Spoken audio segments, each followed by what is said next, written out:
What's going on? This is in continuation to my previous video about you know, how to not stop how to stop plastering, why people plaster their drama um, and their energies out on Facebook or social media. Period. Um, you know, I'm gonna just say this: the same energy you're putting out on Facebook in relations to putting out all of your drama, that same energy that you're putting for the world to see, you can put that same energy into just improving yourself. You know what I'm saying? Improving your toxicity, squashing that. Nobody wants to deal with, toxicity, toxic behavior, toxic nonsense, not being, you know, um, not having good character. You know what I'm saying? That same energy, you can improve yourself big time. You know, because a lot of things that we do or say or things that happen to us is our own fault, and a lot of people don't like to take responsibility for that. A lot of people don't like to own up for things that they've caused, or you know, for who they become. You know what I'm saying? Sometimes you become a different individual of things you've been through.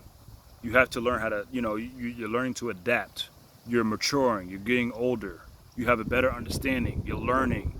You know, you're becoming more wise. But sometimes too, you become a different individual just because you've been hurt or you haven't healed, and that's not right. You have to learn how to heal. Heal in private. You know what I'm saying? Um, a lot of times, healing in private requires you to not being in a relationship too, because that's a lot of times those same issues that people put out on social media is relationship related.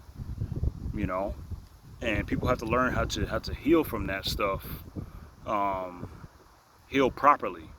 You know, um, just spend time alone.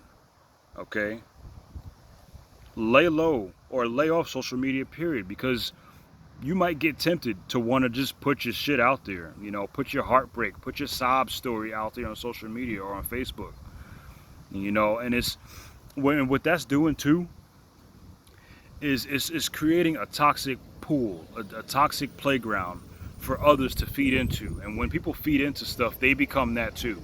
And I think this is why we see a lot of these toxic posts, and comments and memes, because memes do speak a lot, whether you believe it or not. Some people may say, they may post memes because they just agree or like what the meme says. But when it becomes a pattern of certain memes, that says a little bit of something about you, you know.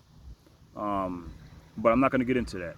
But you know, a lot of times, people will add to the pool of toxicity, and people feed off of that. And a lot of people, will feed into this energy and start putting their own issues and their own drama on Facebook and social media, and it becomes a big mess. And this is one of the reasons why relationships suck nowadays as a whole. Not everybody's relationship sucks, but a lot of relationships do, and it's because there's a toxic pool of mess and just bad energies and bad images on Facebook, social media platforms, period. Instagram, Snapchat, even music and entertainment. It's all out there. But,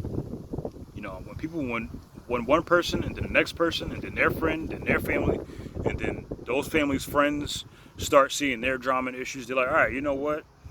You know, I'm putting my shit out there too. It becomes a trend almost. And you see it day after day, week after week. These same people putting their shit out there or becoming toxic instead of working on themselves, instead of healing behind closed doors, And, I don't know if it's not gonna change. It's not gonna change because some people have that already built up into their nature. Permanently, possibly. But it's just the way the world is working right now. We're all going through issues and battles. Um, but some people just feel the need to, you know, add their fuel to the big fire that's burning people's relationships and people's mentalities and mindsets. It all affects everything. This toxic pool of drama that we see is affecting everybody to some degree, you know, and it sucks. But, as long as you are doing good in your life, and as long as you can block out, you know, that the pool of toxicity, which I kind of like using those words because it's true. It's a pool of toxicity. Who's going to feed in? Who's hungry? Who's going to feed into that? Who's going to drink from that pool? Who's going to become the next Facebook victim to start plastering all this shit out there, and their heartbreak, and their loneliness, and how this woman left them or this man left them, or when they used to be,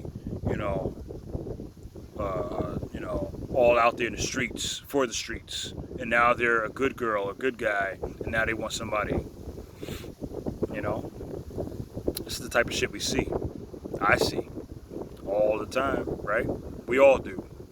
Some of you do it. A lot of you do it. But but yeah, people just gotta learn how to heal properly. At the end of the day, that's what you gotta do. You just gotta heal. You have to heal properly. You have to heal behind closed doors. Everybody on Facebook or Instagram and YouTube or whatever social media platform you're on or you got, people do not need to know everything. We don't need to know everything. Just heal and come back a brand new person, make good moves, be a good person, not a piece of shit, adding to the fuel or adding to the pool of toxicity. Because social media is already screwed. We don't need to screw it up anymore. But we'll see how things go. People's nature's all over the place these days. I have no faith anything changing in the near term. Maybe the future will hold something better.